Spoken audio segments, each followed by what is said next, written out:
and welcome.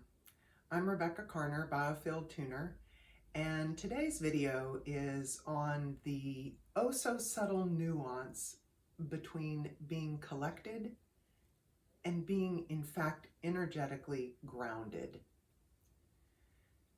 Myself and many of my clients and many of my friends and colleagues are sort of remarkable studies in mindfulness and awareness and cultivation of best practices over time through diligence and experience.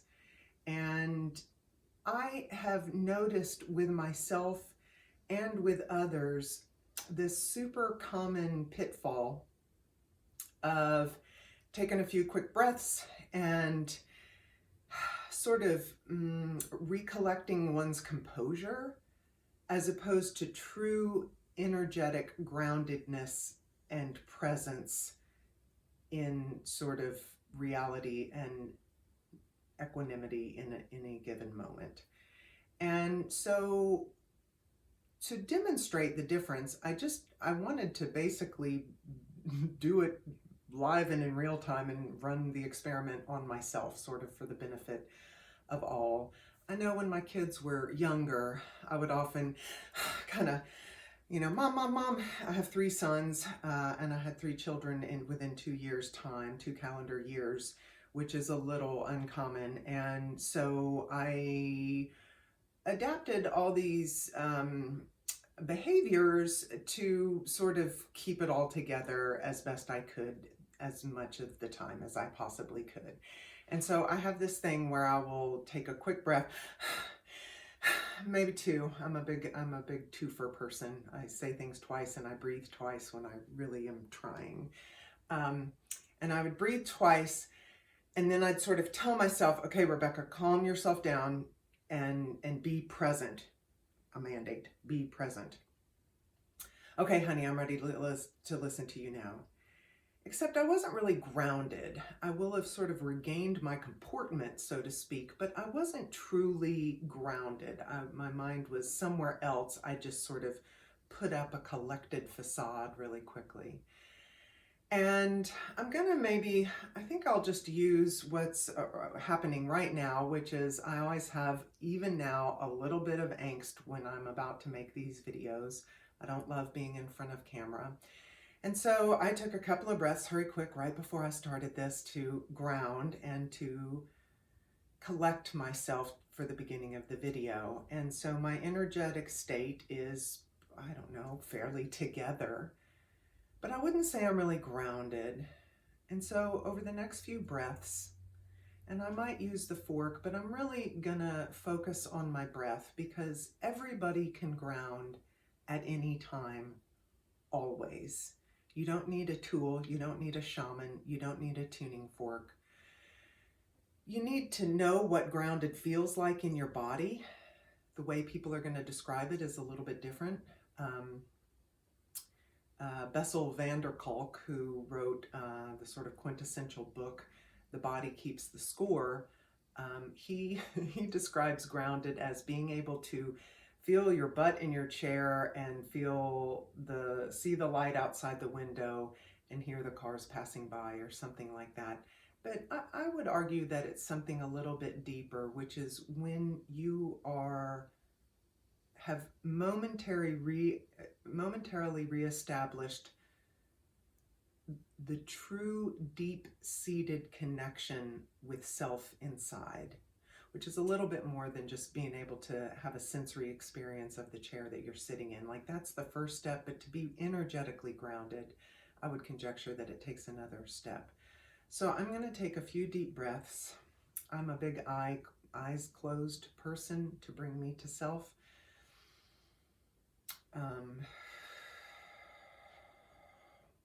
Although now I'm sort of imagining that I'm in the Publix checkout line at the grocery store, and if I really feel like I can't close my eyes and not look socially super odd, I kind of look down or down and to the side, and it helps me focus on the inside. So I'm going to take a few breaths and really ground as opposed to, quote, externally collect myself.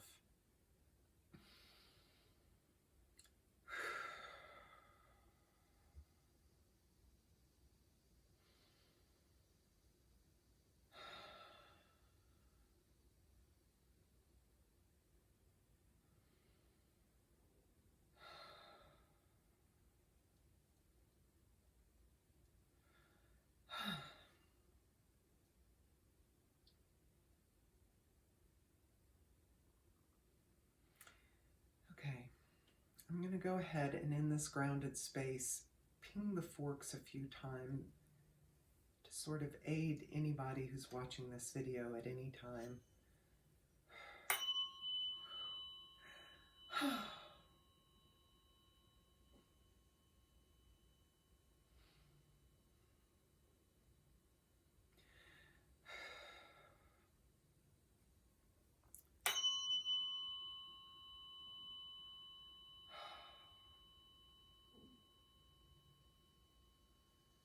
You know, to be grounded is such an inside job, so to speak.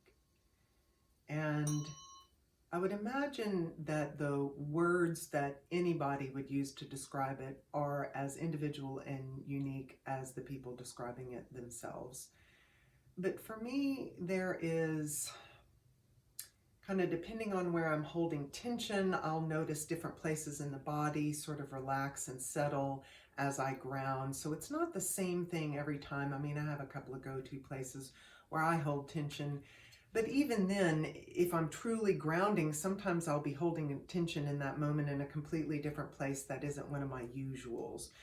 But I think a sort of essential quality that I would ascribe to my feeling grounded is there's this sort of tenderness.